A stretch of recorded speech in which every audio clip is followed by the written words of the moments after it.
आणि 2 माननीय मंत्री महोदयांनी ते पण आपल्या विवेचनात आलं नाही।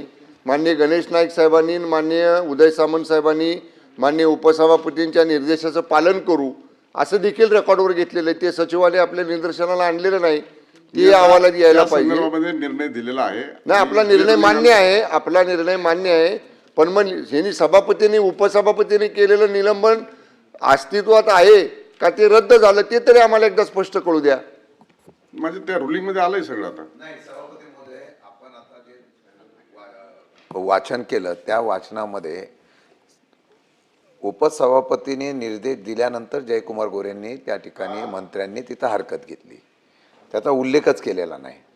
त्यांनी निर्देश दिले होते, त्या निर्देश दिल्यानंतर त्यांनी असं सांगण्यात आलं होतं त्यांनी त्यांची चौकशी करून त्यांना बडतर्फ करण्यात येईल हे सांगितल्यानंतर जयकुमार गोरेंनी त्याच्यावर हरकत घेतलेली आहे। त्या वाचनात तुमचं ते आलेलं नाही। दुसरी गोष्ट अशी आहे, हा निर्णय आपण द्यावा, निर्णय देत असताना एवढीच अपेक्षा आहे।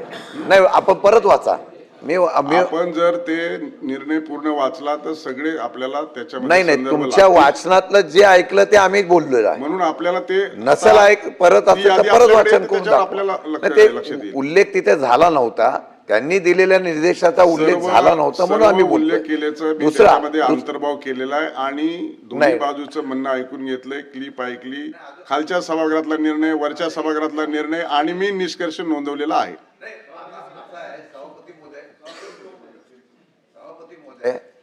आपण काय निर्णय देणार हा तुमचा अधिकार आहे। आम्ही त्या खुर्चीच्या माध्यमातून आम्ही दिलेल्या तुमच्या अधिकारावर आम्ही कधी त्या ठिकाणी हस्तक्षेप करत नाही।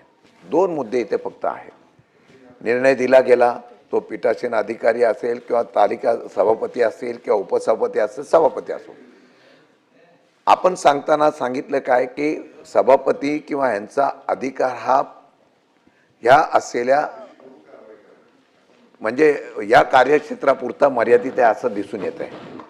मग आपल्या दालनामध्ये बैठका होतात, आपल्या दालनाच्या नंतर बाकीच्या ठिकाणी आपण काही निर्देश देतात, आपण फक्त नावापुरते व्हाल का याची शंका मला आहे। हा निर्णय एका कामापुरता मर्यादित नाही। आठवले साहेब, माझं झालं बोलून द्या।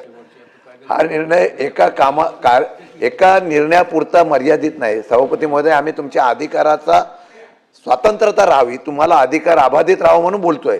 आणि हे बोलत असताना मी मगाशी सांगितलं की या असलेल्या निलंबना बडतर्फीबद्दल काय निर्णय दिला तो मग तुम्ही ज्यावेळेला हा ऐका 1 मिनिट फक्त मला, हे ज्यावेळेला तुम्ही निर्देश दिले त्यावेळेला या संदर्भामध्ये मुख्यमंत्र्यांची चर्चा करून या संबंधित अधिकारी किंवा जो निर्णय दिला त्याच्यात काय बदल झाला ते पण खुलासा करणं गरजेचं होतं ना सभापती महोदय। ते पण खुलासा करणं गरजेचं आहे, कारण याला मग तुम्ही आम्हाला इथं नाही दिला तर तुमचं हे पत्र घेऊन आम्ही कोर्टात जाऊ। त्या ठिकाणी सभापतीचा अधिकार आहे का नाही कोर्टाला सांगावं लागेल आम्हाला। आमचं म्हणणं आहे, मग तुम्ही त्यांना निलंबन केलं नसेल, बडतर्फ केलं नसेल, हा आदेश रद्द केला असेल तर मुख्यमंत्र्यांना विचारा। मुख्यमंत्री म्हणलं चौकशी करून कारवाई करतो, मग त्यांना निलंबन करणार, त्यांच्यावर कारवाई करणार का नाही करणार याचा पण निर्देश द्या आम्हाला। हो ना, आपण ज्यावेळी पीठासन अधिकारी म्हणून या ठिकाणी आला त्याच्या अगोदर जी चर्चा चालू होती त्या चर्चेमध्ये सन्माननीय सभापतींनी त्यांचं निलंबन करण्याचं जाहीर केलं।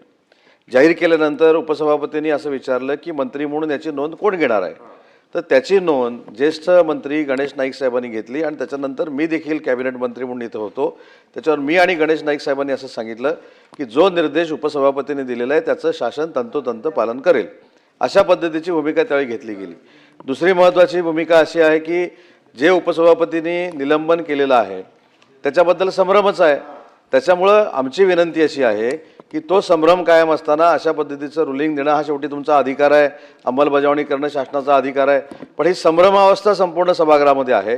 त्याच्यामुळे जे दिलेलं रुलिंग जे आहे निलंबनाचं त्याच्यावर प्रचंड संभ्रम आहे, त्याच्यामुळे हे सगळं राखून ठेवावं आणि त्याच्यानंतर निर्णय घ्यावा ना। कारण महत्त्वाची गोष्ट अशी आहे की जे उपसभापतींनी रुलिंग दिलंय ते रुलिंग देत असताना विधानसभेमध्ये जी घटना घडलेली आहे त्याचा उल्लेख इथे करणं योग्य नाही, परंतु त्याचा एक रेफरन्स म्हणून देतो की तालिका सदस्य म्हणून बसलेले असताना जे एक निलंबन झालं ते आपण ग्राह्य धरलं आणि उपसभापती असताना जे निलंबन झालं त्याच्यावर आपल्याला काहीच क्लॅरिफिकेशन येत नाही.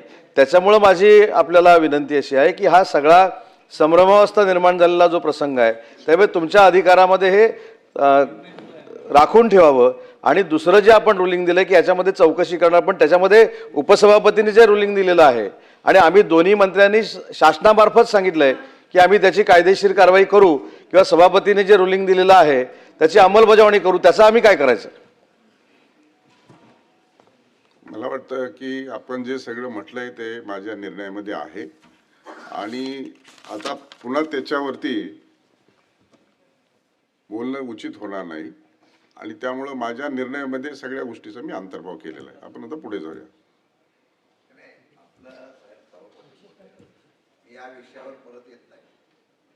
माझी विनंती एवढीच आहे, हा विषय काय निर्णय देता तुम्ही द्याल की त्याला निलंबन कराल, बडतर्फ कराल, काही कराल, मी तुमच्या अधिकाराच्या बाबतीमध्ये बोलतोय. हा एक निर्णय असा होईल की तुमच्या अधिकाराच्या असलेल्या शक्ती कमी करून टाकेल. सभापती महोदय, हा एक निर्णय, माझी विनंती आहे, आपण वेळ घ्या. आमचं विनंती एवढीच आहे की वाटतं हा विषय तुम्ही काय निर्णय घ्यायचा घ्या, प्रलंबित ठेवा, काय करा. तुम्हाला जो निर्णय घ्यायचा मुख्यमंत्र्यांनी चर्चा करून घ्या. फक्त तुमचा अधिकार जो आहे, जो अधिकार तुम्हाला आहे, तुम्ही बैठका बोलवता, तुमच्या सभापतीच्या चेंबरमध्ये बैठका बोलवता, त्या बैठकीला ज्यावेळेला अधिकार येत नाही की त्या ठिकाणी जे मी जे सांगतोय वारंवार, मी निवेदन तयार केलंय, रुलिंग तयार केलंय. माननीय उपसभापतींनी या ठिकाणी बसल्यावरती त्यांनी देखील एक निष्कर्ष नोंदवलेला आहे. याची चौकशी करणं अभिप्रेत होतं, तथापि अद्यापर्यंत दिलेली नाही. आणि त्याच्यानंतर जे त्यांनी रुलिंग दिलं, त्याच्यानंतर जे मी रुलिंग दिलं, त्या सगळ्याचा कन्क्लुजन केलं आणि म्हणून त्याच्यात मी शेवटच्या क्षणी सगळं मांडलेलं आहे. सभागृहाचं कामकाज अर्ध्या तासासाठी तहकूब करीत आहे.